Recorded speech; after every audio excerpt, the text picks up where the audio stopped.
বিশ্বনবী সাহাবাদেরকে নিয়ে খেজুর খাচ্ছেন, সবাই খেজুর খেয়ে খেজুরের বীজের সামনে রাখে, বিশ্বনবী খেজুর খেয়ে বীজের সামনে রাখে না, পাশে ওনার মেয়ের জামাই আলী, আলীর বীজের সামনে রাখে। খাওয়ার পরে সবার সামনে বিচি সমান, নবীর সামনে কোনো বিচি নাই, আলীর সামনে বিচি বেশি। বিশ্বনবী বললেন, মান মিন্না আকসারু মুতানাওয়ালান আর-রতাবা, চলো তো গুনি কার সামনে কতটা খেজুরের বিচি। খেজুরকে আরবিতে বলে আর-রতাব। খেজুরের যে কত আরবি আছে আপনি কল্পনাই করতে পারবেন না। উট আরব দেশে বেশি, তাই উটের আরবি আছে 400টা। খেজুর হয় বেশি, খেজুরের আরবি আছে 100 খানিক। আমরা শুধু ওটার আরবি জানি কি জামাল, বাঈর, নাকা, এগুলো 400টা আরবি কাব্যগ্রন্থ পড়লে আপনি 400টা পাবেন মোট ওটার আরবি। তেমনি খেজুরকে আমরা জানি তামার। সৌদি আরব মিশরে তামার বলে চিনবেই না, বলতে হবে বালাহ। আতি কিলো বালাহ, 1 কেজি বালাহ দেন। বালাহ মানে খেজুর, তামার মানে খেজুর, রতাব মানে খেজুর। কোরআনে আছে রতাবান জানিয়া। মারিয়াম যখন সাইয়েদনা ঈসা আলাইহিস সালামকে প্রসব করলে তার করলো কে? এই জন্য যে সমস্ত নারীরা পেটের মধ্যে বাচ্চা আছে, সন্তান সম্ভবা, তারা খেজুর খাবেন। বাচ্চারে সুস্থ রাখবে কে? আবার মক্কায় মদিনাতে নতুন বাচ্চা জন্ম নিলে বিশ্বনবী বাচ্চার কাছে যে খেজুর খেয়ে খেজুর মিশ্রিত বিশ্বনবীর মুখের লালা বাচ্চার মুখে লাগিয়ে দিত। আল্লাহু আকবার। বিশ্বনবী সাহাবাদের বললেন, মান মিন্না আকসারু মুতানাওয়ালান আর-রতাবা, চলো কে বেশি রতাব খেয়েছে মানে খেজুর খেয়েছে গুনি। গুনতে শুরু করা হলো, সবচেয়ে বেশি দেখা গেল সাইয়েদনা আলীর সামনে। বিশ্বনবী বললেন, দেখো আল্লাহ কি খাদক জামাই আমাকে দিয়েছে, এমন খাইতে পারে সবার সামনে বিচি কম, আলীর সামনে বিচি ডবল। এখন আলী কি বলবে? আলী বলে, আমার শ্বশুরও কম খাইতে পারে না, দেখো সবার সামনে বিচি আছে আর আমার শ্বশুর বিশ্বনবীর সামনে কোনো বিচিই নাই, তার মানে খেজুর খাওয়ার সময় উনি বিচি সহ মেরে দিয়েছে। তা করতেন। এক কালো মহিলা সাহাবী বিশ্বনবীর কাছে এসেছে। বিশ্বনবী বললেন, লা ইয়াদখুলান্নাল জান্নাতা সাফরা ওয়ালা সাওদা, তুমি তো কালো নারী, কোনো কালো নারী তো জান্নাতে যাবে না। মহিলা দিলেন চিৎকার। বিপদের কথা শুনলে মহিলাদের কান্নাকাটি আছে না নাই? আড়াই ওরাতে আছে না নাই? মহিলাদের অন্তর নরম, এজন্য বিশ্বনবী বলেছেন মহিলারা কবরের সামনে যে জিয়ারত করবে না, কারণ কবরের সামনে গেলে বলবে, আমারে ফালাইয়া গেল গো, কই গেল রে, আমারে লইয়া যাও রে। কান্নাকাটি আছে না নাই? গড়াগড়ি খায়, নিজের জামা নিজে ছিঁড়ে ফেলে, নিজের গালে নিজে থাপ্পড় মারে, এরকম নারী আছে না নাই? এজন্য মহিলারা ঘর থেকে দোয়া করবে, পুরুষেরা কবরস্থানে ঢুকে কবরের সামনে দাঁড়িয়ে দোয়া করবে, ঠিক কি না? বিশ্বনবী বললেন, লা ইয়াদখুলুল জান্নাতা সাফরা ওয়ালা সাওদা, কালো নারী, মেটে রঙের নারী জান্নাতে যাবে না। মহিলা কান্না শুরু করে দিল। মহিলা বলল, নবী আপনি বলেছেন আল মারাতু ইদা সাল্লাত খামসাহা, কোন নারী যদি নামাজ পড়ে, ওয়া সামাত শাহরাহা, যদি রোজা রাখে, আতাআত বালাহা, স্বামীর আনুগত্য করে, হাফিজাত ফুরুজাহা, লজ্জাস্থানের হেফাজত করে, কোন নারী যদি এই 4টা কাজ করে, তার জন্য 8টা জান্নাতের দরজা খুলে দেয় কে? আল্লাহ। ও নবী আমি তো 4টাই করি, কালো হওয়ার কারণে কি আমি জান্নাতে যাব না? এটা কেমন কথা? বিশ্বনবী বললেন, কেদো না, তুমি যখন জান্নাতে যাবা এরকম কালো থাকবা নাকি? তুমি তো পূর্ণিমার চাঁদের মতো হয়ে জান্নাতে ঢুকবা। তুমি যখন জান্নাতে ঢুকবে তোমার ঐশ্বরিয়া রায়ের মতো সুন্দরী করে দিবে কে? তুমি বিশ্ব সুন্দরী হবা, তখন কি তুমি কালো থাকবা? মহিলা আবার খুশি হয়ে গেল, কারণ সুবহানাল্লাহ। তাহলে বিশ্বনবীর বিনোদন, সুস্থ বিনোদন, চিল্লায় বলেন ঠিক কিনা? আবার বিশ্বনবী বলতেন, উতিতু খামসান লাম ইয়াতাহুন্না নবিয়্যুন ক্বাবলি, এমন 5টা জিনিস রব্বুল আলামিন আমাকে দিয়েছে, আমার আগে কোন নবীকে আল্লাহ এই 5টা জিনিস দেয় নাই। সুবহানাল্লাহ। 1 নম্বরে নুসিরতু বির-রু'বি মাসিরাতা শাহর, ভয় দিয়ে আল্লাহ আমারে সাহায্য করেছে। আমার ডানে বায়ে সামনে পেছনে 1 মাসের রাস্তার মধ্যে যদি কোনো কাফেরের আন্ডা বাচ্চা থাকে, আমার ভয়ে তাদের অন্তরে ধুকধুকানি বাড়ায় দেয় কে? নবী যেখানে অবস্থান করতেন তার ডানে বায়ে সামনে পেছনে 1 মাসের এরিয়ার মধ্যে যদি কোনো কাফির থাকতো, মুশরিক থাকতো, বিশ্বনবীর ভয়ে ঘুমের মধ্যে লাফ দিয়ে উঠতো। আল্লাহু আকবার। 2 নম্বরে বিশ্বনবী বললেন, জুইলাত লিয়াল আরদু কুল্লুহা মাসজিদান ওয়া তাহুরা, আমার জন্য আল্লাহ গোটা বিশ্বটাকে মসজিদ বানিয়ে দিয়েছে। গোটা বিশ্বটা মসজিদ। মসজিদ মানে মাকানুস সুজুদ, সিজদার জায়গা, যেখানে এই সিজদা দেন কবুল করবে কে? নূহ আলাইহিস সালামের জামানায় যে কোনো জায়গায় নামাজ পড়লে কবুল হতো না, মসজিদে যেয়ে পড়া লাগতো। মুসা নবীর উম্মত মসজিদ ছাড়া নামাজ পড়লে কবুল হতো না, সিনাগগে যেয়ে পড়া লাগতো। ঈসা নবীর জামানায় ইবাদতখানায় যেয়ে পড়া লাগতো, কিন্তু আমরা যেইখানেই নামাজ পড়ি কবুল করে কে? আজকের এই প্যান্ডেলে যদি নামাজ পড়ি কবুল হবে কি হবে না? বাইতুল মুকাররমে হবে কি হবে না? শোলাকিয়ার ময়দানে কবুল হবে কি হবে না? বাজারে পড়লে হবে কি হবে না? নদীর উপরে নৌকায় পড়লে, প্লেনের ভেতরে বাতাসে পড়লে, মহাকাশে যে স্যাটেলাইট চ্যানেলের মধ্যেও যদি পড়ি সেখানেও কবুল করে নেবে কে? জমিনের যেই জায়গায় নামাজ পড়ো কবুল করে নেওয়া হবে। আবার বললেন পুরো জমিনটারে আল্লাহ আমার জন্য তাহুর বানিয়ে দিলেন। ফাইল্লাম তাজিদু মান ফাতায়াম্মামু সাঈদান তাইয়্যিবা, নামাজের সময় যদি তোমরা ওজুর জন্য পানি না পাও, তায়াম্মুম করলেও কবুল করবে কে? এই সব জায়গায় নামাজের অনুমতি আর তায়াম্মুম, এটা কোনো নবীর ছিল না, এটা স্পেশালি আল্লাহ বিশ্বনবীকে দিয়েছেন। সুবহানাল্লাহ। মা আয়েশাকে নিয়ে বিশ্বনবী বানুল মুস্তালাকের যুদ্ধ থেকে রওনা হলেন। প্রতিমধ্যে মা আয়েশার গলার স্বর্ণের হার চুরি হয়েছে কিংবা হারিয়ে গিয়েছে। মা আয়েশা কান্নাকাটি করলেন, আমার হার, আমার হার। মেয়েদের স্বর্ণ হারাইলে খবর আছে না নাই? গোটা দুনিয়া ভাঙা গেল কিছু বলবে না, কিন্তু স্বর্ণ একটা হারায় বাড়ি তামাতামা করে ফেলবে, ঠিক কিনা? ঠিক, মানে অভিজ্ঞতা আছে অনেক। নারীরা স্বর্ণ পছন্দ করে, তো মা আয়েশা তো নারী, উনি বললেন নবী আমার স্বর্ণ হারিয়েছে। বিশ্বনবী বললেন কাফেলা থামাও, গলার হার খোঁজো। সবাই মিলে গলার হার খুঁজতে খুঁজতে মাগরিবের নামাজের সময় প্রায় শেষ হয়ে যায়। এবার সবাই মিলে আবু বকর রে বকে, তোমার মাইয়ার কারণে আজকে এই দশা। তোমার মেয়ে যদি গলার হারটা না হারাইতো তাহলে তো আমরা যেখানে পানি আছে ওইখানে পৌঁছে যেতাম, ওখানে নেমে ওযু করে নামাজ পড়তাম। তোমার মেয়ের কারণে আজকে এই দশা, এখন সবার নামাজ কাজা, নবীর নামাজও কাজা। আল্লাহ বললেন, খবরদার, এই মেয়েটারে গালি দিবি না, এই মেয়েকে গালি দেওয়া যাবে না। আয়েশার সম্মানে আজকে আমি তায়াম্মুমের বিধান নাযিল করে দিলাম। فإن لم تجدوا ماء فتيمموا صعيدا طيبا। কোথাও যদি ওযুর জন্য পানি না পাও, মাটি দিয়ে তায়াম্মুম করো, কবুল করে নিবে কে? মা আয়েশা বলতেন, আমাকে আল্লাহ এমন 5টা জিনিস দিয়েছেন বিশ্বনবীর কোনো বউকে আল্লাহ দেন নাই। 1 নম্বরে আমি বিশ্বনবীর একমাত্র কুমারী বউ, বাকি বউগুলা ছিল বিধবা, এর আগে কয়েকটা করে বিয়ে হয়েছে, শুধু আমারই বিয়ে হয় নাই। সুবহানাল্লাহ। 2 নম্বরে আমি যখন শীতের রাতে নবীর সাথে এক লেপের নিচে ঘুমাতাম, তখনও জিবরাইল কোরআন নিয়ে নাজিল হয়ে যেত। অন্য বিবিদের সাথে যখন কোনো ঘরে এক খাটের মধ্যে শুয়ে থাকতো তখন কোনোদিন কোরআন নাজিল হয় নাই, শুধু মা আয়েশার সাথে যখন থাকতো তখন কোরআন নাজিল হতো। সুবহানাল্লাহ। আবার মা আয়েশা বলতেন, আমার ঘরে বিশ্বনবীর কবর। আবার বিশ্বনবী যখন তার শেষ নিঃশ্বাসটা ত্যাগ করেছেন, বিশ্বনবীর মাথাটা ছিল আমার কোলের উপরে। আবার বিশ্বনবী বলতেন, ও দুনিয়ার মানুষেরা শোনো শোনো, ওযুর পানি না থাকলে যে তায়াম্মুম করে নামাজ পড়ো, এটাও তোমরা আমার কারণে পেয়েছো। আল্লাহু আকবার। এজন্য বিশ্বনবী বলতেন, জুইলাত লি আল আরদু কুল্লুহা মাসজিদান ওয়া তাহুরা। আমার জন্য গোটা বিশ্বটাকে নামাজের জায়গা আর ওযুর না থাকলে তায়াম্মুমের জায়গা বানিয়ে দিয়েছে কে? এরপর বিশ্বনবী বলতেন, উতিতু শাফা, আমাকে শাফায়াতের মালিক করেছে কে? কিয়ামতের দিন সব নবীরা যখন বলবে ইয়া নাফসি ইয়া নাফসি, বিশ্বনবী বলবেন, রব্বি হাবলি উম্মতি, ও আল্লাহ তুমি আমার উম্মতকে বাঁচাও, আমার উম্মতকে বাঁচাও। সুবহানাল্লাহ। এরপরে বিশ্বনবী বলেছেন, ওয়া কানা নাবিয়্যু ইবাসা ইলা কওমিহি খাসা, দুনিয়ার সব নবীকে একটা নির্দিষ্ট বর্ডারে পাঠানো হয়েছে, নির্দিষ্ট এলাকার লোকের জন্য পাঠানো হয়েছে। আমি বিশ্বনবীর নবুয়তির কোনো বর্ডার নাই, গোটা বিশ্বের জন্য আমার নবী বানিয়ে পাঠানো হয়েছে। এই জন্য আমি বিশ্বনবী, চিল্লায় করে আল্লাহু আকবার। বিশ্বনবী শুধু পুরুষদের নবী নয়, শুধু নারীদের নবী নয়, শুধু সাদা লোকদের নবী নয়, শুধু নিগ্রো আর কালো লোকদের নবী নয়, শুধু আরবদের নবী নয়। বিশ্বনবী আদম নবী থেকে শুরু করে কিয়ামত পর্যন্ত যত মানুষ, যত জিন পৃথিবীতে আসবে, সবার জন্য বিশ্বনবীকে নবী বানিয়েছে কে? বিশ্বনবীর যদি কোনো নবীরাও না মানে, ওই নবীর নবুয়তিও ক্যান্সেল করে দিবে কে?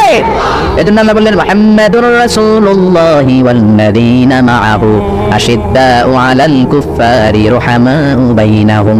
মুহাম্মদ হলেন আল্লাহর রাসূল। কার কথা? ঘুম আসতেছে? জিমায় পড়ছেন? তাকবীর দেন, লিল্লাহি তাকবীর। নবীর কথা বলে আল্লাহ বললেন, ওয়াল্লাযীনা মাআহু, নবীর সাথে যারা চলে, নবীর সাথে কারা চলতো? সাহাবা। জোরে বলেন কারা? এবার আল্লাহ সাহাবাদের কথা বলছেন, ওয়াল্লাযীনা মাআহু, নবীর সাথে যারা চলতো, আশিদ্দাউ আলাল কুফফার, কাফিরদের ব্যাপারে তারা বজ্র কঠোর, রহমাউ বাইনাহুম, নিজেদের ব্যাপারে তারা পুষ্পকোমল। কাফিরদের ব্যাপারে সাহাবারা বজ্র কঠোর, নিজেদের ব্যাপারে তারা পুষ্পকোমল। কাফিরদের ব্যাপারে কোনো ছাড় নাই, মুশরিকদের সাথে জিহাদের ময়দানে কোনো ছাড় নাই, চিল্লা এখন ঠিক না? কিন্তু নিজেরা ভাই ভাই, নিজেদের মধ্যে মহাব্বত আছে না নাই? এজন্য বিশ্বনবী বলতেন, আমার সাহাবাদের মধ্যে 2 কিসিম আছে। কয় কিসিম? এক কিসিম নরম কিসিম, আরেক কিসিম গরম কিসিম। সুবহানাল্লাহ। আবু বকর নরম, কিন্তু ওমর ফারুক গরম। জোরে কোন ঠিক কি না? এজন্য বিশ্বনবী বলতেন, খায়রুল কুরুনি কারনি, সবচেয়ে সেরা যুগ আমি নবীর যুগ, সুম্মাল্লাযীনা ইয়ালুনাহুম, তারপরে সাহাবাদের যুগ, সুম্মাল্লাযীনা ইয়ালুনাহুম, তারপরে তাবেঈদের যুগ। ঠিক কি না? সাহাবারা হচ্ছে পৃথিবীর শ্রেষ্ঠ সন্তান, তাদের চেয়ে শ্রেষ্ঠ সন্তান পৃথিবী জন্ম দিতে পারে না, চিল্লায় বলেন ঠিক কি না? এজন্য সাহাবাদেরকে ভালোবাসার দরকার আছে না নাই? তাকে সাহাবীদেরকে গালি দিবেন, সাহাবীদেরকে ঘৃণা করবেন। সাহাবীদেরকে যদি গালি দেন, যদি ঘৃণা করেন, যদি সমালোচনা করেন, আপনার ঈমান থাকবে? কথা বলেন, ঈমান থাকবে? এজন্য নবী বললেন, খবরদার, লা তাসুব্বু আহাদাম মিনাস সাহাবী, আমার সাহাবীদেরকে গালি দিও না। সাহাবাদেরকে ভালোবাসা হলো ঈমান, সাহাবীদেরকে ঘৃণা করা হলো কুফরি। ঠিক কি না? আয়াতুল ঈমানি হুব্বুল আনসার, সাহাবীদের ভালোবাসা হচ্ছে ঈমানের আলামত। আয়াতুন নিফাকি বুগদুল আনসার, সাহাবীদেরকে ঘৃণা করা হচ্ছে মুনাফিকের আলামত। চিল্লায় বলেন ঠিক কি না? এজন্য বিশ্বনবী বলতেন, আমার সাহাবারা এক একটা সুপারস্টার। আমরা বলি Mashrafe Bin Mortaza superstar, Salman Khan superstar, Hrithik Roshan superstar, Aamir Khan superstar, Donald Trump superstar, Shakib Al Hasan superstar. বলি না আমরা? আমাদের সুপারস্টার হচ্ছে সেলিব্রিটিরা। বিশ্বনবী বলেছেন, নো, আসহাবি কান নুজুম, মাই কম্প্যানিয়নস আর দ্য সুপারস্টার। আমার সাথীরা, আমার সাহাবারা সুপারস্টার। এই সুপারস্টারদেরকে মডেল বানাতে হবে। হলিউড বলিউডের নায়ক নায়িকারা আমাদের মডেল নয়, আমাদের মডেল হলো সাহাবারা। কারা? আরো জোরে বলেন কারা? সাহাবারা আমাদের মডেল। এজন্য বিশ্বনবী বলতেন, আরহামু উম্মতি বি উম্মতি আবু বকর, আমার সাহাবাদের মধ্যে সবচেয়ে নরম হৃদয়ের সাহাবা হলো আবু বকর। এক হাদিসে বিশ্বনবী 8 জন সাহাবীর 8টা গুণের কথা বললেন। জোরে বলেন কয়টা? 8 জন সাহাবীর 8টা গুণের কথা বললেন। তিরমিজির বর্ণনা, হাদিসটা সহিহ, সিলসিলাতুল হাদিসের সহিহার ভিতরে এসেছে। বিশ্বনবী বললেন, খেয়াল করে বুঝবেন, আরহামু উম্মতি বি উম্মতি আবু বকর, এই উম্মতের মধ্যে সবচেয়ে নরম হৃদয়ের সাহাবী হলো আবু বকর। 2 নম্বরে বললেন, ওয়াশাদুহুম ফি আমরিল্লাহি উমর, কিন্তু আল্লাহর দ্বীনের ব্যাপারে সবচেয়ে কঠোর হলো, জোরে বলেন কঠোর হলো। 3 নম্বরে বললেন, ওয়াসদাকুহুম হায়ান উসমান, সবচাইতে লজ্জাশীল সাহাবী হলো আমার উসমান। 4 নম্বরে বললেন, ওয়াকদাহুম আলী, বিচারের রায় সবচেয়ে ভালো দিতে পারতো আমার মেয়ের জামাই আলী।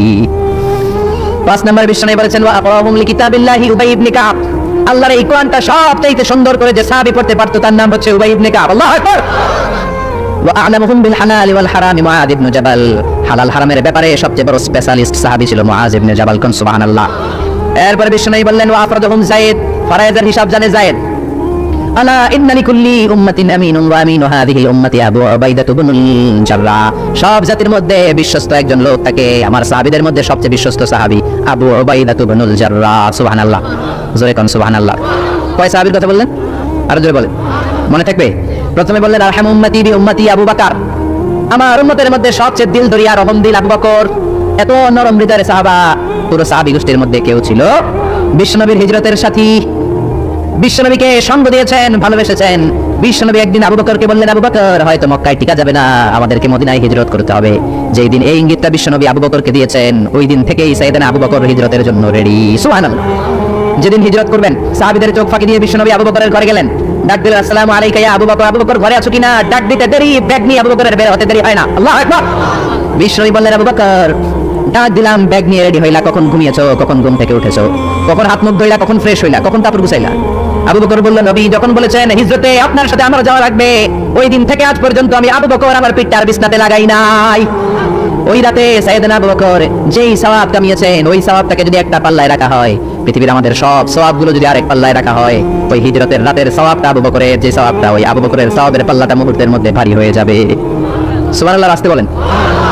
এত নরম হৃদয়ের সাহাবী ছিলেন আবু বকর। নামাজে দাঁড়ালে শুধু কাঁদতেন, এজন্য অনেক সাহাবী ওনারে পছন্দ করতো না। বিশ্বনবীর ইন্তেকালের পরে বছর খানিক মসজিদে নববীতে যতদিন বেঁচে ছিলেন ইমামতি করেছেন। আল্লাহু আকবার বলে যখন আলহামদুলিল্লাহি রাব্বিল আলামিন, তখনই কান্নায় ভেঙে পড়তেন। তেলাওয়াত শুরু করলেই কাঁদতেন। এরকম শরীফে তারা নামাজ পড়েছেন শেখ আব্দুর রহমান সুদাইস। আযাবের আয়াতগুলো পড়ে যখন টান দেয়, মুসল্লিগুলো সহ্য করতে পারে না, উনি নিজেও তেলাওয়াত থামিয়ে কাঁদে, মুসল্লিরাও কাঁদে। এরমের চারদিকে কান্নার রোল পড়ে যায়, চিৎকারের রোল পড়ে যায়, শুধু কান্নার কান্না, শুধু কান্না। সাইয়েদনা আবু বকর যখন নামাজে দাঁড়াতেন শুধু কাঁদতেন। বুখারীর বর্ণনা, রাজুলুন আসিফ, নরম হৃদয়ের লোক ছিলেন। আই রাকিকুল কলবি ওয়া সারিউল বুকা, এত অন্তর নরম, নামাজে দাঁড়ালেই কাঁদতেন, দিন দুনিয়ার কোনো হুঁশ তার থাকতো না। কিন্তু আমরা নামাজে দাঁড়ালে দিন দুনিয়ার খেলার হিসাব আছে না নাই, বাজারের খবর আছে না নাই, জি বাংলা আছে না নাই, সারাদিনে যেটা মনে পড়ে না নামাজে দাঁড়ালেই ওটা মনে পড়ে, ঠিক না? আমরা নামাজে দাঁড়িয়ে এইভাবে শেয়ার বাজার বাড়লো না কমলো, সাকিব আল হাসান আউট হয়েছে না ছক্কা মারছে, কে জিতলো, কুমিল্লা জিতলো নাকি কি ভিক্টোরিয়ান্স রয়টার্স মার্টার্স কি জানা আছে, তো বুঝি না অনেকগুলা, কে জিতলো কে হারলো, হিন্দি সিরিয়াল শুরু হলো নাকি, আমার দল জিতলো না হারলো, এরকম টেনশন আছে না নাই? আর সাইয়েদনা আবু বকর যখন নামাজে দাঁড়াতেন, দাঁড় দাঁড় করে চোখের পানি দিয়ে দাড়ি ভিজে যেত, চোখের পানিতে দাড়ি ভিজে যেত। সাহাবারা বললেন ও নবী আমাদের নামাজে মন থাকে না। বিশ্বনবী বললেন সল্লু সালাতা মুআদ্দিয়া, বিদায়ী নামাজ পড়ো, মনে করবা আজকের নামাজটাই আমার জীবনের শেষ নামাজ, তাইলে তোমার মন আর কোনো দিকে ছুটবে। আজকে এখন বাজে 11টা, যদি বলা হয় রাত 2টার দিকে আপনার মরণ, খুশ থাকবে? সবাই মাহফিল থেকে দিবেন দৌড়, আমার মরণ 2টার দিকে, আহা 2টার দিকে মরণ। জীবনের কোনো গ্যারান্টি নাই। যদি আপনার বলেই দেওয়া হয় 2টার দিকে আপনার মরণ, এখন তুমি 2 রাকাত নামাজ পড়ো, এটাই শেষ নামাজ, ওই দিনের নামাজটা আপনি কত সুন্দর করে পড়বেন, আহা ওই দিন আপনি কত সুন্দর করে ওযু বানাবেন, ওই দিন আতর ওয়াইখা একেবারে আতর আলী হয়ে যাবেন, ওই দিন পাঞ্জাবি পড়বেন, ওই দিন যায় নামাজে দাঁড়াবেন, ওই দিন আপনার নামাজে কোনো তাড়াহুড়ো নাই, ঠিক কিনা? ওই দিনের রুকুটা আপনার জীবনের সবচাইতে শ্রেষ্ঠ রুকু হবে, ওই দিনের সেজদাটা আপনার জীবনের শ্রেষ্ঠতম সেজদা হবে। ওই দিনে সেজদায় যে চোখের পানি দিয়ে আপনি যায় নামাজ ভিজায় দিবেন, এর কারণ আপনি নিশ্চিত, you are certain that you are going to die. আপনি রাত 3টার দিকে মারা যাচ্ছেন, জানার কারণে আপনার নামাজে এত ভক্তি। আমরা যে মাহফিল শেষে বাড়িতে যেতে পারবো কোনো গ্যারান্টি আছে নাকি? আরো আধা ঘন্টা বাঁচবো গ্যারান্টি আছে? শ্বাস যেটা ভেতরে নিলাম বের করতে পারবো গ্যারান্টি আছে? তো তাইলে নামাজে যখন দাঁড়াই এটা ভাবতে সমস্যা কি যে এটাই আমার শেষ নামাজ? কারণ আমার তো কোনো গ্যারান্টি লেটার নাই। চিল্লায় বলেন ঠিক না? পারফর্ম দ্য সালাহ as if it's your last and final prayer. এমন ভাবে নামাজে দাঁড়াবেন যেন এটাই আপনার লাস্ট এন্ড ফাইনাল প্রেয়ার, এটাই আপনার শেষ নামাজ। এরপরে আর নামাজের সুযোগ হয়তো আমি নাও পেতে পারি, যেরকম ঠিক না? এই কথা যখন সাহাবারা শুনলেন আর নামাজে নড়েও না চড়েও না। মরুভূমির মাঝখানে যখন সাহাবারা দাঁড়াতেন, আকাশের পাখিগুলো খেজুর গাছ মনে করে সাহাবাদের মাথায় এসে বসে যেত। সুবহানাল্লাহ বাড়িতেছে পাখিগুলো মনে করতো এগুলো মরুভূমির মাঝখানের খেজুর গাছ, মাথায় এসে বসে যেত। আর আমরা নামাজের মধ্যে দাঁড়ালে আমাদের কোনো খেয়াল থাকে না, আমাদের এদিকে সামনে ডানে বায়ে নজর যায়, ঘড়ির দিকে তাকায়, অনেকে আছে না নেই? নামাজের উপর আবার এমনি তাকায়। হাদিসে এসেছে আপনার নজর যখন একবার নামাজ ছাড়া অন্যদিকে দেন, আল্লাহ বলে আকবিল বান্দা ফিরে আয়। আবার যখন ডানে নজর দেন, আল্লাহ বলে ফিরে আয়। আবার যখন ইমাম সাহেবের দিকে এমনি তাকান, আল্লাহ কয় ফিরে আয়। 3 বার নজর দেওয়ার পরে আবার যখন ডানে বায়ে নজর দেন, আল্লাহ বলে লা হাজাতা লি ইলা সালাতিক, তোর এই নামাজের কোনো দরকার আমি আল্লাহর নাই, এই নামাজের কোনো দরকার নাই। এজন্য সালাত পড়তে হবে আর অন্তরে ভয় থাকতে হবে কার?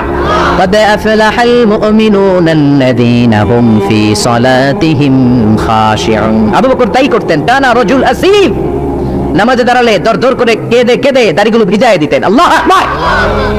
এজন্য বিশ্বনবী বলতেন আরহামু উম্মতি বি উম্মতি আবু বকর, আমার উম্মতের মধ্যে সবচেয়ে নরম হৃদয়ের হলো আবু বকর।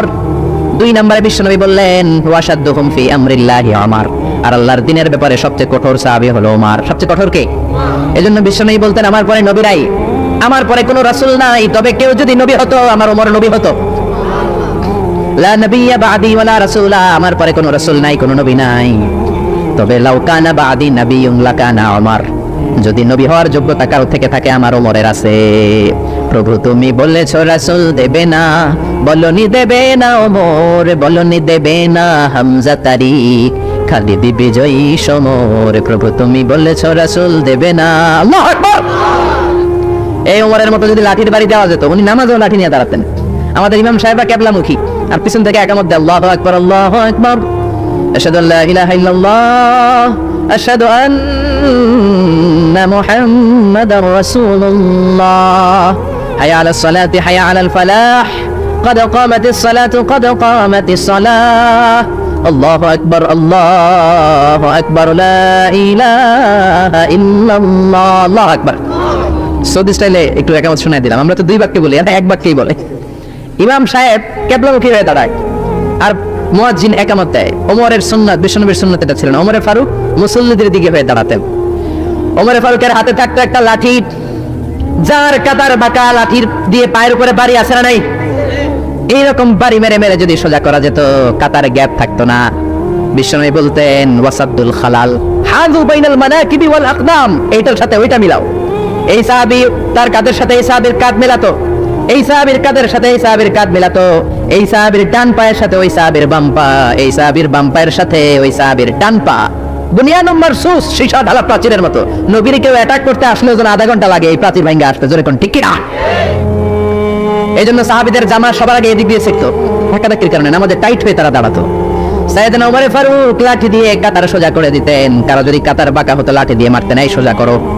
এই জন্য লাঠিরও দরকার আছে না নাই? আবু বকরের মতো নরম হৃদয়ের সাহাবা যেমনি দরকার, ওমরের মতো গরম 2-1টারও দরকার আছে না নাই? আমরা সারা জীবন ওয়াজ করলে আপনারা নামাজি হবেন না, এটা জানি। যাদের নসিব ভালো 2-4 জন হবেন, বেশিরভাগই বেনামাজি। আমি সারা জীবন যদি মাদক নিয়ে ওয়াজ করি, গাঞ্জা খাওয়া বন্ধ হবে? কিন্তু প্রধানমন্ত্রী যদি বলে কালকে থেকে কেউ যদি ইয়াবা টানে, জাগার মধ্যে ওর পিঠের মধ্যে 100 বেত, 10,000 টাকা জরিমানা, 10 বছরের জেল। ইয়াবা বাবা পাওয়া যাবে? আর গাঞ্জা বাবা থাকবে? বাংলাদেশ থেকে গাঞ্জা নাই। প্রধানমন্ত্রী যদি বলে নামাজ না পড়লে 10,000 টাকা জরিমানা, 1 ওয়াক্ত ছাড়বি 10,000 টাকা দিবি, বাংলাদেশের সব মানুষ মুসল্লি হয়ে যাবে। এজন্য বিশ্বনবী বলতেন ইন্নাল্লাহা লা ইয়াযাউ বিল কুরআন, আল্লাহ কোরআন দিয়ে যেটা সমাজে করান না, ইয়াযাউ বিস সুলতান, এটা ক্ষমতা দিয়ে করান, ঠিক কি না? প্রধানমন্ত্রী ক্ষমতার মসনদ থেকে মাইরের ঘোষণা দিবে আর আমরা ওয়াজ করে যাবো।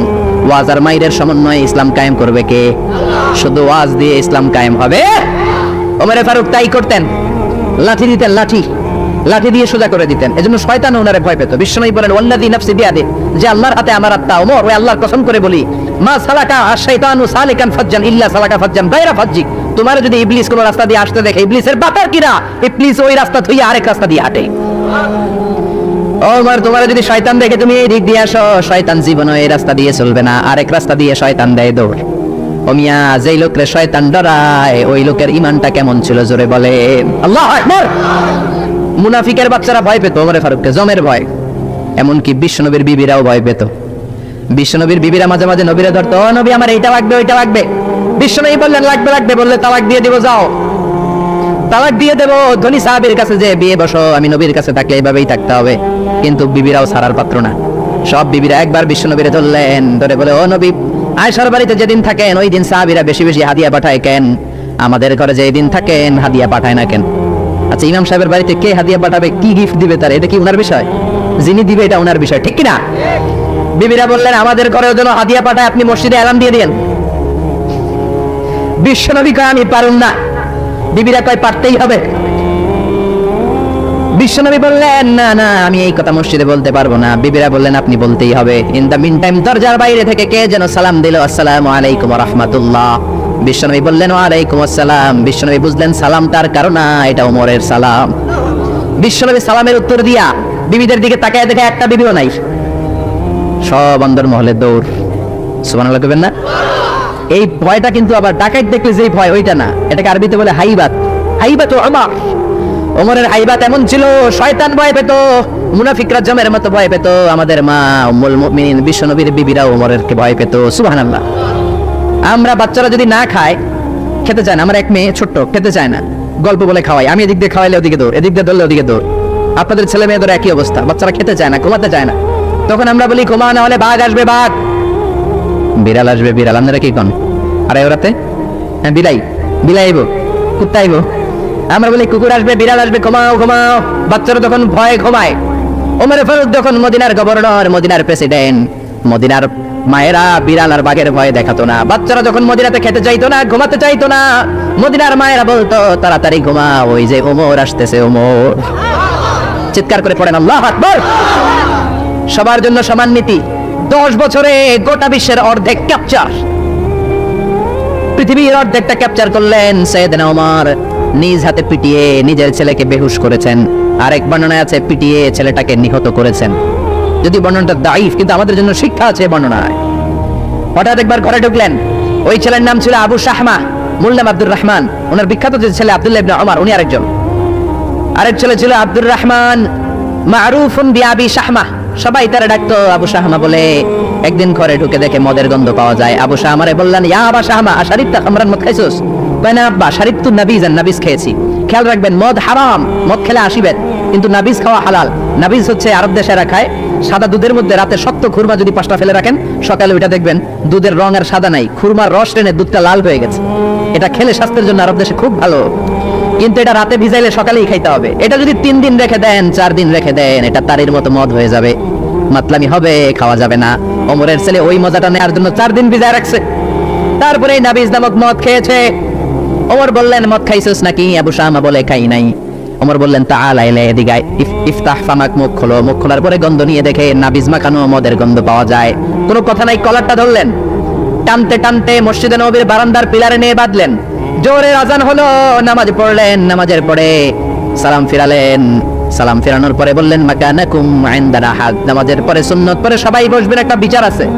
এই গুরুদণ্ড, এটাকে আরবিতে বলে হাদ, প্লুরাল হচ্ছে হুদুদ। সবাই যখন ওযু করে ঢুকতেছিল, বারান্দায় দেখে ওমরের ছেলে বাধা। সবার চিন্তা, হায় হায় কি ঘটনা ঘটলো, প্রেসিডেন্টের ছেলে পিলারের মধ্যে বাধা কেন? নামাজের পরে হাজার হাজার সাহাবী সবাই বলল, খলিফা কি হয়েছে? মাল আমর, হোয়াট হ্যাপেন্ড? ওমর ফারুক বললেন, এটাই নাবিজ খেয়েছে, তবে এটা মদ হয়ে গেছিল, এখন আশীর্বাদ দিব। কানা ঘুষা, কানা ঘুষা, হাজার হাজার সাহাবী। কেউ কেউ বলল, খলিফার ছেলে তো মনে হয় মারবে না, ধমক দিয়ে ছেড়ে দিবে। এরকম কিছু বিচার দেশে আছে না নাই? মিলায় দেয়, ঘুষ খেয়ে ছাইরা দেয়। এমপির গোলা হইলে 7 খুন মাফ, চিল্লা এখন ঠিক না? কেউ বলে না, ওমর ছাড়ার পাত্র না, তবে 80টা মারবে না, 40টা দিবে অ্যাটলিস্ট। কয়টা? ওমর ফারুক চেয়ারে বসলেন, হাজার হাজার মানুষ, পিন পতন, নীরবতা। জল্লাদে বললেন, হাতি জিলদ মিন বাইতুল মাল, বাইতুল মালের ঘর থেকে খেজুর গাছের চামড়া দিয়ে বানানো বড় সাইজের একটা চাবুক আন, সবচেয়ে বড় টানবি। সবচেয়ে বড় টানা হলো। এবার ওমর ফারুক বললেন, ইবদা বিসমিল্লাহ, শুরু কর আল্লাহর নামে। সাইয়েদনা ওমর ফারুকের সামনে দাঁড়িয়ে জল্লাদ মারবে 80টা বাড়ি, মারতে শুরু করেছে। ওয়াহিদ, ইসনাই, তালাতা, 3 বাড়ি মারার পরে ওমর ফারুক জল্লাদকে দিলেন এক থাপ্পড়। 3 হাত ধরে যে পড়লো জল্লাদ, জল্লাদের হাত থেকে চাবুক তুলে ধমক দিলেন, তুই কি চাবুক মারোস নাকি চাকরি বাঁচাস? আস্তে মারলি কেন? আসলে আস্তে মারে নাই, দেখেন যত জোর ছিল। ওমরের হুকুম তামিল করবে না এরকম জল্লাদ মদিনায় ছিল না, যেরকম, ঠিক কিনা? যত জোর ছিল তত জোরে মেরেছে, কিন্তু ওমরের পছন্দ হয় নাই। ওমর বললেন, ইনদাকা তালাতা ইনদি ওয়াহিদ, তোর হিসাবে 3টা, আমার হিসাবে মায়ের হইছে 1টা। আমি 2 নাম্বার থেকে শুরু করব। 2, 3 মারতেছে কে?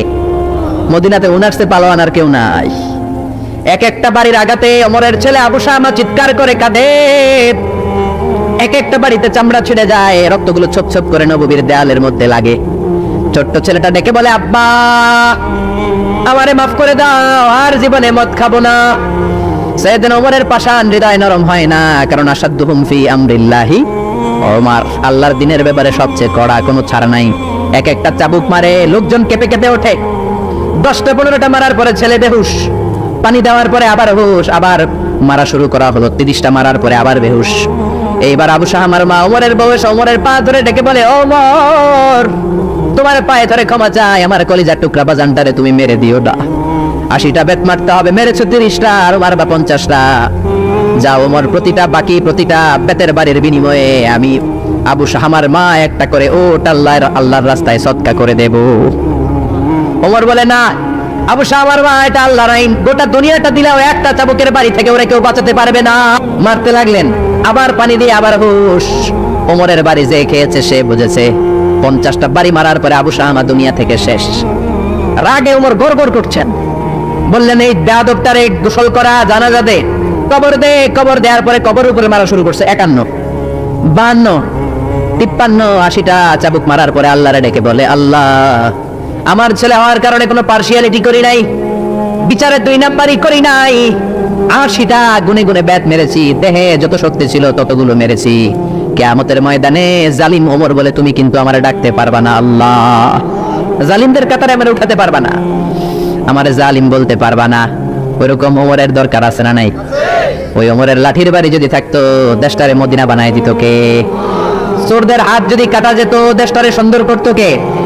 একটা জিনাখোরের ফাঁসি যদি বাইতুল মুকাররমের স্কয়ারের মধ্যে দিয়ে দেয়া হতো, এরপরে আর জিনা হতো? একটার ফাঁসি হয়ে গেলে আর তনুর মতো কোনো নারীকে ধর্ষিতা হওয়া লাগতো না, খাদিজার মতো কোনো মেয়েকে কেউ কোবানোর সাহস পেত না। জোরে বলেন ঠিক কিনা?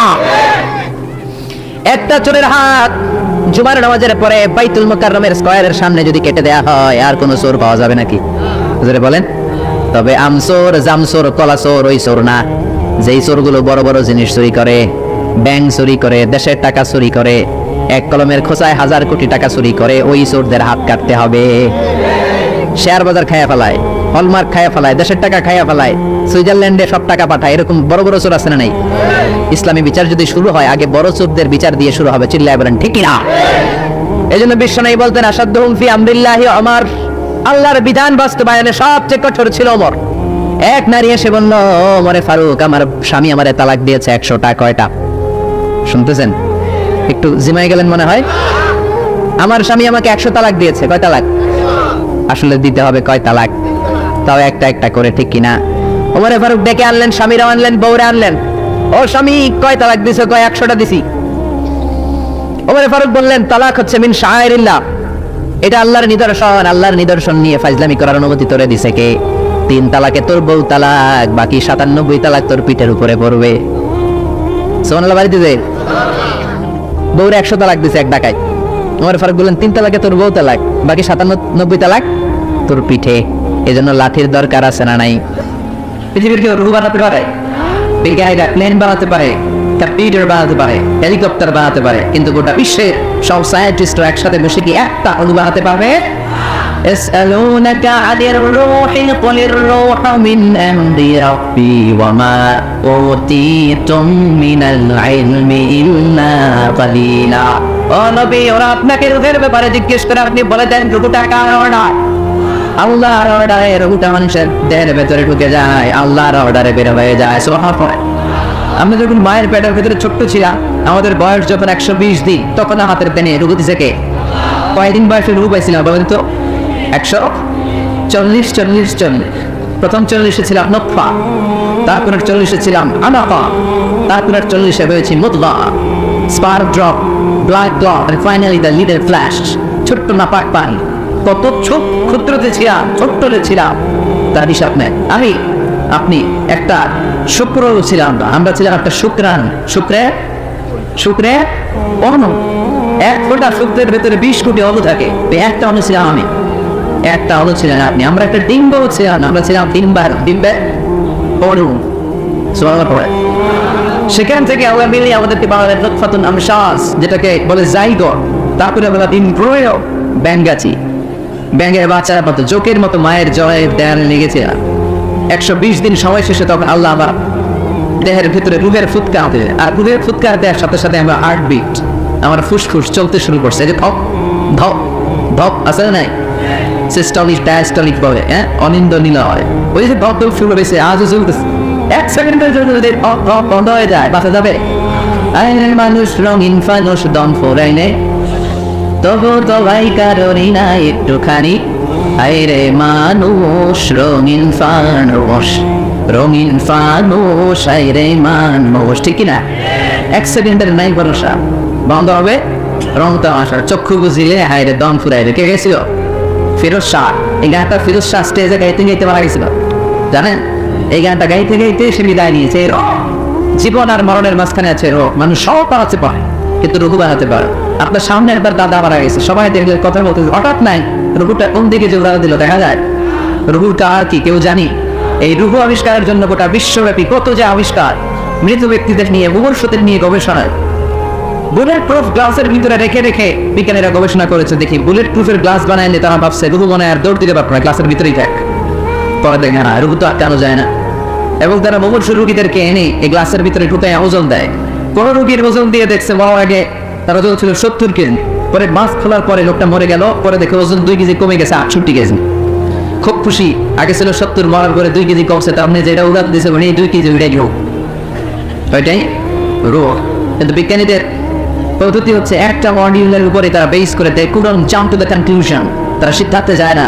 আরো ডবল আসবে, আরো কিছু লাশ মুমূর্ষু রোগী নিয়ে আনা হলো আইসিইউ থেকে, যাদের অক্সিজেন মাস্ক পরানো, এটা খুললেই মরে যাবে, তাদেরকে বুলেট প্রুফ গ্লাসের ভিতরে ঢুকিয়ে তাদের নিয়ে রিসার্চ শুরু করুন। কিন্তু দেখা যাচ্ছে এর পরের যে নমুনা আনা হয়েছে, মুমূর্ষু রোগী তার ওজন ছিল 60 কেজি, মরার পরে ওজন হয়ে গেছে 63 কেজি। কথা বলে আগে তো নামাই কম ছিল, এটা রোগী দিয়ে মিলাবে, এটা 3 কেজি বাড়ছে, এটা মিলাবে গিলিয়া। কথা বলে এজন্য রব্বুল আলামিন বলে, মরে গেলে এক একজনের এক এক অবস্থায়, কারো ওজন সমান থাকে, কারো কিছু বেড়ে যায়, কারো কমে যায়। এই গবেষণার মধ্য দিয়ে রূপ খুঁজে পাওয়া যায় না রূপের মালিককে। ইয়াসআলুনাকা আনির রূহি কুলির রূহু মিন আমরি রাব্বি ওয়া মা উতীতুম মিনাল ইলমি ইল্লা কালিলা। সুবহানাল্লাহ। এরপর আল্লাহ বললেন, লাকাদ যায়্যানা سماء الدنيا بمصابيح وجعلناها رجوما للشياطين. سبحان الله. ولقد زينا السماء الدنيا, আমি দুনিয়ার আকাশটারে বিমাসাবিহ, আলো দিয়ে, লাইট দিয়ে সুশোভিত করেছি। রাতের আকাশটারে সাজায় দিয়েছে কে? I have beautified the closer sky with light, candle and stars. আল্লাহ বলে, প্রথম আকাশের মহাশূন্যকে আমি তারা দিয়ে সাজিয়েছি। খালি চোখে যেটা আমরা দেখি এটা কিন্তু আকাশ না, এটা মহাশূন্য। এটা কি? আপনি উপরে তাকালে যেটা দেখেন এটা কি আকাশ? না। আমেরিকা নাসার বিজ্ঞানীরাও জানেন না আকাশ কত দূরে। আকাশ কত দূরে কেউ জানে না। খালি চোখে যা দেখা যায় এটা হচ্ছে মহাশূন্য। এই মহাশূন্যের ভিতরে তারা আছে না নাই? এখন তো লাইটিং ফাইটিং এর যুগে তারার যে কি সুন্দর, এটা টেরি পাওয়া যায় না। আমরা ছোটবেলা যখন গ্রামে যেতাম তখন দেখতাম যে রাত্রিবেলা তারাগুলো অনেক সুন্দর লাগে, তাই না? তাকিয়ে দেখবেন জলজলে একটা তারা আছে, এটার নাম ধ্রুব তারা। কিনাও একটা আছে সুক্তা, কিতা ধ্রুব তারা, সুক্তা, অনেকে তারা চিনে না। আর একটা 7টা তারা একসাথে ছোট ছোট ছোট ছোট আছে, যেগুলো বেরোচ্ছে, এটার বলে সপ্তর্ষি মণ্ডল। 7 তারা একসাথে সোনার পয়েন্ট। এই তারা দিয়ে আকাশটারে সাজালো কি? চিল্লা এখন কে? কি ছোট্ট ছোট্ট তারা, এদিকে তো আজকে তারা দিয়ে সাজাইছে মাশাআল্লাহ। হ্যাঁ, ওয়ালাকাদ যায়্যানা সামাআ দুনিয়া বিমাসাবিহ ওয়া জাআলনাহা রুজুমান লিশায়াতিন। ফেনের বাইরে তারা দিয়ে সাজাইছে, আজকে তাফসীর করতে সুবিধা হচ্ছে। এই যে তারা, আকাশের তারাগুলো এই ছোট ছোট বানানো, আসলে কি ছোট? কথা বলে এই যে সূর্যটা একটা রুটির মতো মনে হয়, আসলে কি রুটি? এই সূর্য পৃথিবীর চেয়ে 13 লক্ষ গুণ বড়। এই সূর্য পৃথিবীর চেয়ে 9 কোটি 30 লক্ষ মাইল দূরে। এই সূর্যের আলো পৃথিবীতে আসতে 8 মিনিট আহ্বাসরে লেগে যায়। আজকে আমরা বসে আছি যে গ্রামের নাম সফরপুর। এটা কোন থানায়? সোনাগাজী থানায়। দেখেন সফরপুর গ্রামটা কত বড়, তার সামান্য একটা জায়গা নিয়ে আজকে আমাদের প্যান্ডেল হয়েছে, তাতেও প্যান্ডেলটা কত বড় মনে হয়। তাহলে সফরপুর কত বড়? সফরপুর যদি এত বড় হয় তাহলে সোনাগাজী কত বড়? সোনাগাজী যদি এত বড় হয় তাহলে ফেনী কত বড়? ফেনীটারে কত বিশাল মনে হয়। তো ফেনী যদি এত বড় মনে হয়, ফেনী বাংলাদেশের 64 জেলার একটা জেলা। 64 জেলা মিলে আমার সুজলা সুফলা শস্য শ্যামলা ডিজিটাল বাংলাদেশ। এই বাংলাদেশ কত বড়? এই বাংলাদেশের চেয়ে আবার ইন্ডিয়া কত বড়? ইন্ডিয়া 20-25 গুণ বড় আমাদের চেয়ে। এরকম প্রায় 200টা দেশ, এমনও দেশ আছে যেগুলো বাংলাদেশের চেয়ে 100 গুণ বড়। আছে না নাই? অ্যাটলাস ম্যাপ নিয়ে যাদের ধারণা আছে তারাও জানবে যে বাংলাদেশ শব্দটা লেখার জায়গাও আমরা ম্যাপের ভিতরে পাই না। When we write down Bangladesh on map, আমাদের BA করে ইন্ডিয়ার উপরে, DESS করে আবার ইন্ডিয়ার উপরে, মাঝখানে 2টা অক্ষর করে বাংলাদেশের উপর। কথা বলে এত ছোট দেশ। কানাডা, আমেরিকা প্রায় 100 গুণ বড়। রাশিয়া প্রায় বাংলাদেশের চেয়ে 200-300 গুণ বড়। সুবহানাল্লাহ বলবেন না? এই 200 খানা দেশ নিয়ে প্রায় পৃথিবীর 30 ভাগ, বাকি 70 ভাগ শুধুই জগা পাই। সুবহানাল্লাহ পড়ে। এই সব মিলে আমাদের বসুন্ধরা, আমাদের পৃথিবী। তাহলে আজকের এই প্যান্ডেলের তুলনায় পুরো পৃথিবীটা কত বড়, কত বিশাল। আর এই পৃথিবী এত বড়, এই পৃথিবীর চেয়ে সূর্য 13 লক্ষ গুণ বড়। কেন ইমাজিন দ্যাট? তার মানে সূর্যই কি সবচেয়ে বড় তারা? হ্যাঁ, বাবা তাজাইয়ানা সামা দুনিয়া, সূর্যটা একটা ছোট্ট সাইজের একটা তারা। সূর্যের পরে পৃথিবীর সবচেয়ে কাছের তারার নাম হচ্ছে প্রক্সিমা সেন্ট্রাই, তারপরে আলফা সেন্ট্রাই এ, আলফা সেন্ট্রাই বি, ইটো ক্যারিনা, বেটেলজিউস। যে সূর্য পৃথিবীর চেয়ে 13 লক্ষ গুণ বড়, বেটেলজিউস নামে একটা তারা আছে, এটা সূর্যের চেয়ে 33 কোটি গুণ বড়। তার মানে কি বেটেলজিউসই সবচেয়ে বড়? বেটেলজিউসকে খাইয়া হজম করতে পারে এরকম হাজার হাজার কোটি গুণ বড় তারা আমাদের গ্যালাক্সিতেই আছে। নাই অন্য গ্যালাক্সি থেকে দেয়, আমাদের গ্যালাক্সি এরকম lakh lakh crore crore billion billion trillion trillion billion octillion তা নিয়ে আমাদের গ্যালাক্সি গঠিত। এই গ্যালাক্সির নাম হচ্ছে মিল্কি ওয়ে। আমাদের গ্যালাক্সির নাম মিল্কি ওয়ে। আমাদের গ্যালাক্সির পরে আমাদের সবচেয়ে কাছাকাছি প্রতিবেশী গ্যালাক্সির নাম অ্যান্ড্রোমেডা। আমাদের গ্যালাক্সি থেকে কেউ যদি অ্যান্ড্রোমেডা যেতে চায়, এই গ্যালাক্সি থেকে ওই গ্যালাক্সি, এরকম কত হাজার কোটি গ্যালাক্সি যে আছে তার কোনো হিসাব নাই। আমাদের গ্যালাক্সি থেকে কেউ যদি অ্যান্ড্রোমেডাতে যেতে চায়, তার 2.5 মিলিয়ন লাইফ ইয়ার্স লেগে যাবে, মানে 2.5 আলোক বর্ষ লেগে যাবে। 2.5 মিলিয়ন আলোক বর্ষ সমানলা পড়ে। আলোক বর্ষ বুঝতে অনেক সমস্যা। এই পৃথিবীতে সবচেয়ে দ্রুতগামী যে বিষয়টা আবিষ্কৃত হয়েছে সেটা হচ্ছে লাইট, আলো। সবচেয়ে দ্রুত ছুটে আলো। কত দ্রুত? এই আলো সেকেন্ডে 1,86,000 মাইল বেগে ছুটতে পারে। কত মাইল বেগে? 1,86,000 মাইল বেগে। ঘন্টায় না, মিনিটে না, সেকেন্ডে কত দূর যায়? 1,86,000 মাইল বেগে। এই আলোর গতিতে গতি সম্পন্ন কোনো রকেট যদি বানানো সম্ভব, এটা বানানো অসম্ভব। আলোর গতি সম্পন্ন কোনো রকেট যদি বানানো যায়, যেই রকেটটাই আলোর মতো সেকেন্ডে 1,86,000 মাইল বেগে ছুটবে, ঘন্টায় না, মিনিটে না, কিসে? যে রকেটটা আলোর মতো সেকেন্ডে ছুটবে 1,86,000 মাইল বেগে, এরকম রকেট দিয়ে আমাদের গ্যালাক্সি মিল্কি ওয়ে থেকে আমাদের কাছের গ্যালাক্সি অ্যান্ড্রোমেডাতে পৌঁছতে আপনার 25 লক্ষ বছর লেগে যায়। এই 25 লক্ষ বছরের প্রতিটা সেকেন্ডে এই রকেট 1,86,000 মাইল বেগে ছুটতে হবে। সবার বাড়ি থেকে বলে চিল্লা করে না